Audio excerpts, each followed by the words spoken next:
నేను మహబూబాబాద్ పార్లమెంట్ నుంచి వచ్చాము.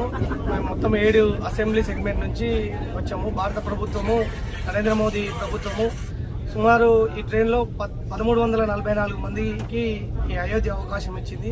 అందరూ చాలా సంతోషంగా ఉన్నారు. భారత ప్రభుత్వానికి, నరేంద్ర మోదీ ప్రభుత్వానికి ధన్యవాదాలు తెలియజేస్తా ఉన్నాము. అందరము కూడా మంచిగా దర్శనాలు అయినాయి. కొంతమంది కాశీ కూడా దాదాపు 80% మెంబర్స్ ఈ ట్రైన్లో కాశీకి వెళ్లి దర్శనం చేసుకొని గంగాలో స్నానం చేసి వచ్చారు. చాలా సంతోషంగా ఉన్నారు.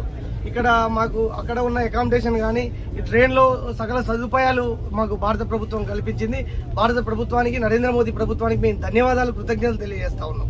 మీరేంటి ట్రైన్కి? నేను ఈ ట్రైన్కు నన్ను భారత ప్రభుత్వము ఈ ట్రైన్కు నన్ను ఇన్ఛార్జిగా నియమించింది. నేను ప్రత్యేక ధన్యవాదాలు తెలియజేస్తా ఉన్నాను. ఇంతమందికి నేను ఈ ఇన్ఛార్జిగా ఉన్నందుకు నాకు చాలా సంతోషంగా ఉంది.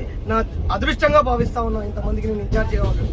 వచ్చిన పబ్లిక్ అంతా మీకు కోఆపరేట్ చేస్తున్నారు? చాలా బాగా కోఆపరేషన్ చేస్తా ఉన్నారు. ఎలాంటి సమస్యలు లేవు.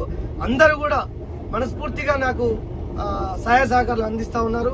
ఏ చిన్న డిస్టర్బెన్స్ లేకుండా మేము తిరుగు ప్రయాణం అయ్యాం. ఓకే, మేము ఇప్పుడు మా ఛానల్ ద్వారా పబ్లిక్ అందరినీ మేము ఇంటర్వ్యూ చేసుకుంటూ వస్తున్నాము. సంతోషం. దాంట్లో భాగంగా ప్రతి ఒక్కరు కూడా ఇట్లాంటి train, special train every month ఉండాలని చెప్పేసి వాళ్ళ ఒక ఆకాంక్షగా చెప్తున్నారు. ధన్యవాదాలు. మేము కూడా ప్రత్యేకంగా గవర్నమెంట్ కు అప్పీల్ చేస్తాం. ప్రతి నియోజకవర్గం నుంచి ఒక ట్రైన్ పెట్టే విధంగా మేము అప్పీల్ చేస్తాం.